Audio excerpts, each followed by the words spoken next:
Hello Gunners, welcome to another video, and we have a lot to get through. We've got a robbery for Arsenal Football Club that just occurred. We've got some news on Noni Madueke. We've got some comments from Gary Neville on Arsenal being a bit too conservative going into games. I'll talk about that, but a lot to get into. But before I begin, if you are new here, please hit the subscribe and the like. And of course, a massive shout out to the guys at Dragon Jersey. If you want to get yourself a football kit, Arsenal, past or present, they're the place for you. Code Fanatics for 10% off. I genuinely do recommend them. A link to their website will be down in the description down below. But yeah, let us start with the big news regarding Noni Madueke, and he has picked up a massive, massive was was called in the early hours or the early morning, but in the end it's come out that he's just got a knee injury and will be out for probably the next few weeks. And it is very disappointing, to be honest, because I think Noni Madueke was sort of building up on steam. He was starting to hit the momentum. He was starting to really accelerate in terms of his development for England and for Arsenal. So for him to get this injury is so annoying. I mean, there was fears that it was an ACL. That was what the scary part was. In the morning when I was reading, it was that Noni Madueke potentially has an ACL injury. Then later on in the day, Ben Jacobs came out to say that it's not an ACL, but it is a knee injury of some description, and he will be out for a little period of time. And it's kind of perfect that Saka's coming back, but what is it with Arsenal with this one in, one out thing with our key players that start to hit form, getting injured? It's great that we've got the quality now with Saka coming back, and Dalman can obviously play off the right as well. But we don't need this. If we want to win this title, we need everyone fit. And it just has me scratching my head. Imagine if we didn't have a Noni Madueke in the first place when Saka was out. And imagine we didn't have a Saka to replace Noni Madueke when he's out. It just makes you really think. It genuinely does, because these injuries are happening at an alarming rate. And it's good that we've got a squad big enough to deal with it now. But Noni Madueke has been playing such good football recently, and it's such a shame for his momentum. He was hitting really good heights and numbers, but that is football for you. It can really take you to these heights, then bring you all the way down. So I wish him a speedy recovery. But, you know, the only positive, I guess, is that Saka's back and he's fit, and we saw how good he was against City. Madueke apparently did sustain the injury against Manchester City. So, yeah, that's why he came off at half-time, and it's such a shame for him. And on the topic of the Arsenal game, on the topic of the City game, in fact, Gary Neville did say some interesting comments, saying Mikel Arteta is always negative, and how title winners or teams that want to win the title have to go into every game wanting to win it. And I get that. I get that if that was the case in terms of Mikel Arteta's record being poor against the big six. Look, the way people talk is as if Mikel Arteta's record against the big teams has been awful. Arsenal will never lose titles based off of their form against the big six. I saw a graphic to say in our last 20 odd games against the big six at the Emirates, we've only had sort of 2 draws, and that was obviously before the draw against City at the weekend. But only 2 draws. We've won every single one of the other games. Every single one of them.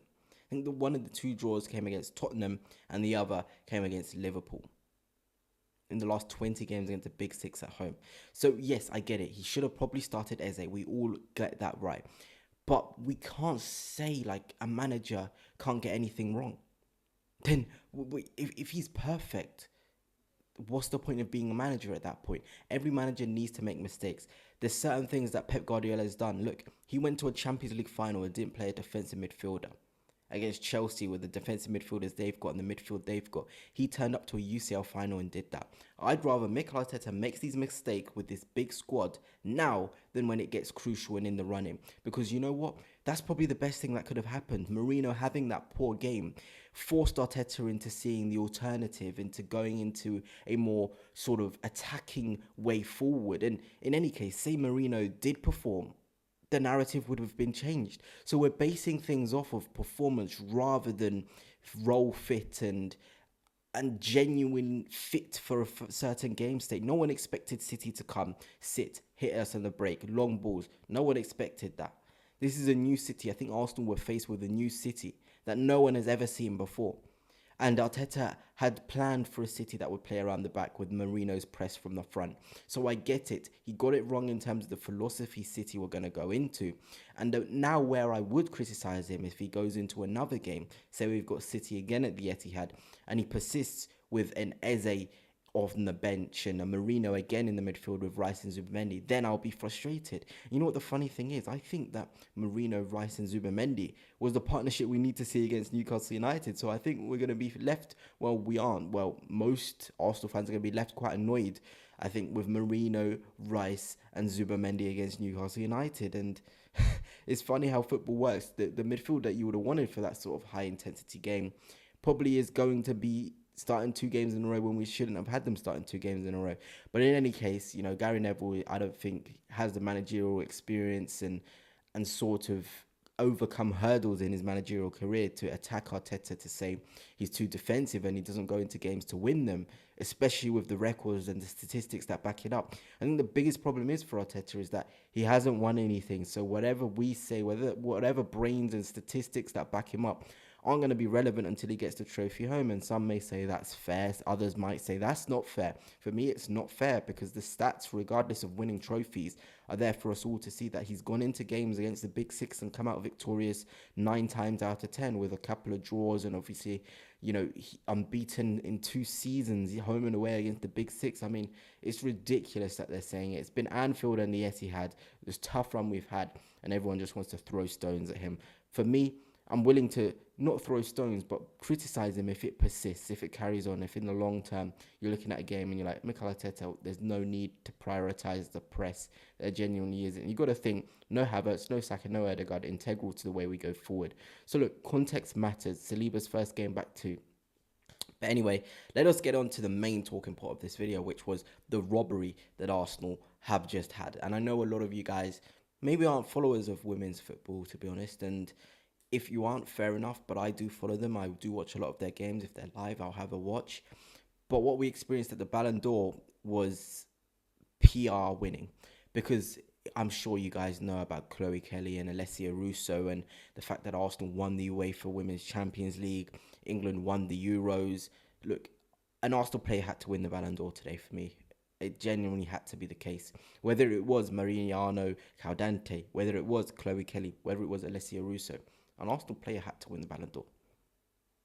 It's as simple as that for me. I genuinely cannot believe that I'm sitting here and not celebrating an Arsenal women player winning the Ballon d'Or. I'm astounded that Bon Mati's what. Look, Bon Mati's a phenomenal player, and phenomenal players get phenomenal awards. But I think on the context of the season that Caldante had, winning the Player of the Season in the WSL, after transferring from Barcelona into a lesser team of Arsenal and dominating Bon Mati in the Champions League final, being in the same Spain team, I just cannot believe that she hasn't won it, or Alessia Russo was so key to Arsenal in the WSL, in the UEFA Women's Champions League as well. It's a shame. But you know what? Congratulations to the people out there that did win something in the Arsenal contingency. The women's team did win the best women's club, which is always a massive, massive thing. And of course, Victor Gyökeres winning the best centre forward award. I think it's the Kofa Trophy. I always get it wrong, but massive congratulations to him. It's about getting him to do that for us now. But anyway, that's it for now, Gunners. And until next time.